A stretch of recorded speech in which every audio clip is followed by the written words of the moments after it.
for ages have used fluoride in the water of animals to make them docile. And they used it in the prison camps during World War II over in Germany to make the prisoners docile. And what our government wants the most is people that don't ask questions. Well, I see on the back of the toothpaste tube here, if you swallow more than a spoonful of this, to call a poison control center straight away. Now, yep. I've also read that there has been children have actually died from, we'll say, ingesting even a small amount of toothpaste. Yep. And of course, now we have people going into the schools right here in New Hampshire with fluoride rinses for kids. Another thing I would like to ask you about is we're running sort of low on time now, and I'm monopolizing your day. But can you give us an update of whatever happened to with the Pons and Fleischmann and those guys who came out nearly 20 years ago with their cold fusion technology? Well, of course, cold fusion has been confirmed by the NASA laboratory in Cleveland and by a naval laboratory in San Diego and so forth. It works. And Jim Patterson demonstrated a cold fusion cell at an energy conference, and he had it all set up, thoroughly metered, with 1 watt of electricity going in and 1,000 watts of heat coming out for the length of the conference. And it's a simple process. If you, I won't go into the details on it now, but it's very simple, and it works, and it's been proven. But this would put the oil, the nuclear power, the power grid, electric power grid, all out of business. And we're talking trillions and trillions of dollars. So the head of the Department of Energy, Huizinga, wrote a book called Cold Fusion, the Fiasco of the Century. Well, I will just mention about cold fusion. It's somewhat misnamed. It's actually just a relatively simple chemical reaction. It's not a nuclear No, it reaction. is not. No, it is the changing of matter into energy. Oh, okay. We have Einstein's equation, E equals mc squared. Energy equals mass times the square of the speed of light. And so when a little tiny bit of matter is turned into energy, it gives you a huge amount of energy, the speed of light being an enormous number, and then you square it. So this is the transmutation of elements. And what you do is very simple. You take some nickel, put it in powder form so it has a maximum surface area, and then you put it in water, pass an electric current through water, which separates it into hydrogen and oxygen.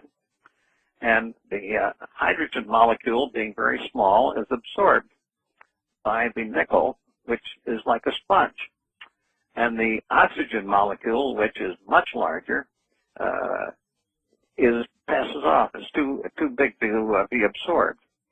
And when the nickel gets 82% full of hydrogen, it begins combining with the nickel and giving us silver. But there's a little tiny bit of mass lost in the conversion, and that times the square of the speed of light gives you a heck of a lot of heat. We could have, with a little R&D, we'd have a unit about the size of a dishwasher in a home that would supply all the heat and all the electricity that a family could want at about 1/100th the cost of oil. So you can see why this has got to get stopped. I published a journal on it called the Cold Fusion Journal, and my editor was Eugene Maloff. And he made the mistake of trying to organize a congressional hearing on the subject. And I told him that was too dangerous, but he went ahead, and he got murdered. Jim Patterson went out fishing one day and has never been seen again, and so forth. Okay, I have read that Marlow got murdered, and there has been 2 people convicted, or at least brought to trial. I didn't get the final outcome of the case. But anyway, the 2 perpetrators, if there were perpetrators, was got for the Marlow murder. But you say that Jim Patterson, who I know is deceased as well, you're telling me I thought he died of just natural causes. You're telling me he disappeared in some way. That's what I've heard. Yeah, excuse my ignorance now on this particular subject about Sure. Patterson. But anyway, everything has been pretty well stopped on that.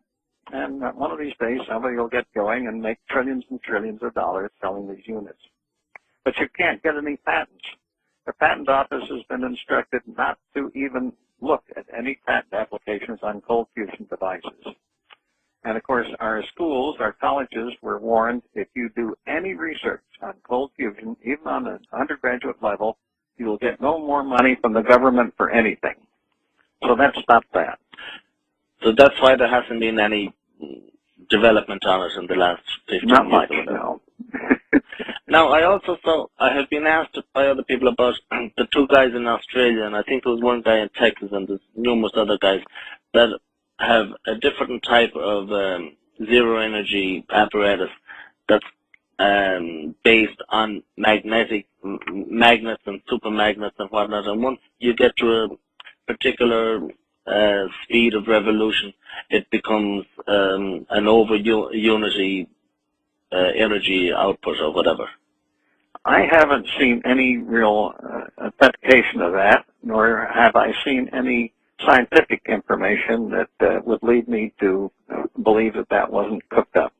Okay, so you wouldn't put any, you wouldn't put... No, the 0-point energy thing is waved at people, but I see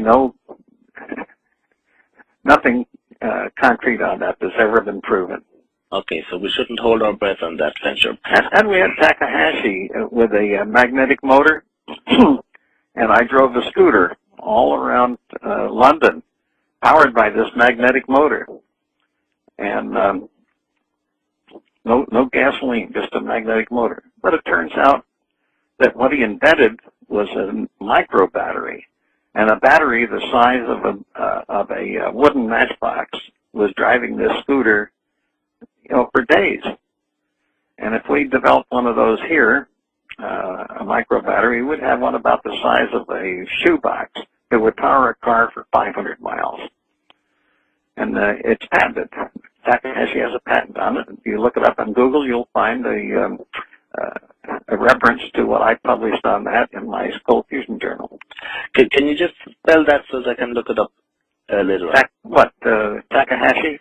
Yes, so whatever I need Just to do. as it sounds, Takahshi.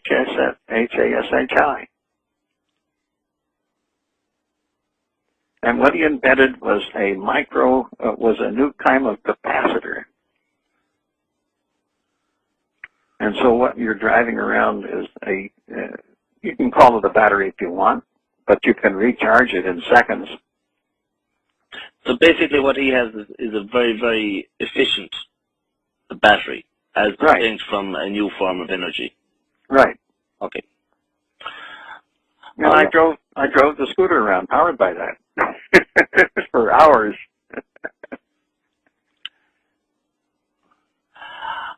All right. So let's see now if there's anything I had meant to ask before. So in the future, we're going to have cold fusion energy supplying most of our power. And for cars, there'll be a micro battery so that you don't have to have cold fusion is a long-term thing. It heats up water, and then you use the water to generate electricity. Okay, one of the final questions is, what do you think of the START treaty that is about to be signed in a few hours' time? Would you trust the Russians, or are they some sort of a fake enemy, or are they a real enemy? We don't know. It's that simple. We don't know. They did have great plans in the past to take over the world, and they were working on it. But we blew their whole thing there. And, socialism has been tried over and over, and it has never succeeded anywhere. So here we are, going towards socialism, with the government running things. And the government fails at every effort to run businesses. Every business they try to run loses money. Look at the post office. It's losing billions. And Freddie Mac and Freddie Mae losing billions. Do you have any thoughts on the global warming. Yeah, a crock. Baloney. A total crock.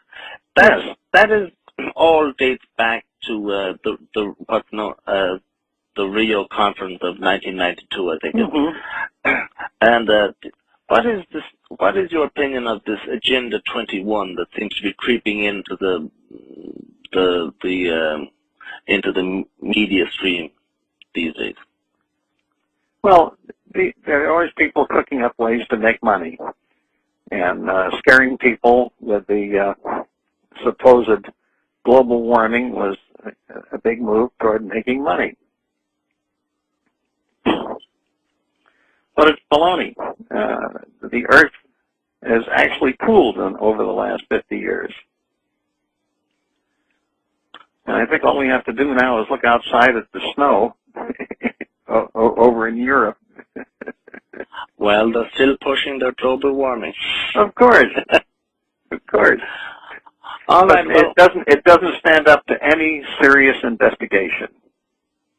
The only people that believe in global warming are those that will believe anything they're told. And those that are profiting at the top. And at the media tells them.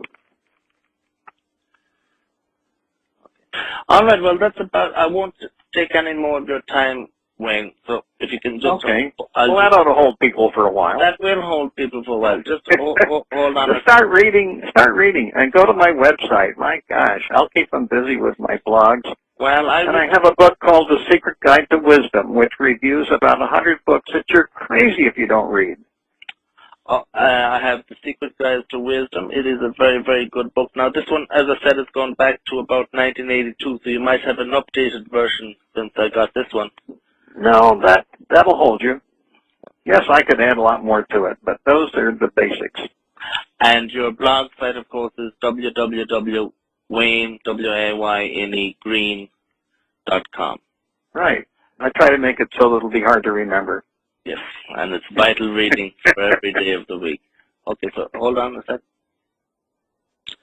Okay, so that was Mr. Wayne Green there. Very interesting. I would just like to go back to what was said about the cell phones. As I said, he published many electronic magazines in the 70s and early 80s dealing with this issue, and he is, as he said himself, the man that was paramount in the introduction of the technology. So the fact that that phone call was impossible to make from the plane, I think, is the most vital thing with regards to what was said today. Okay, so I'd like to play just a small bit of music here, and we'll finish off after that then.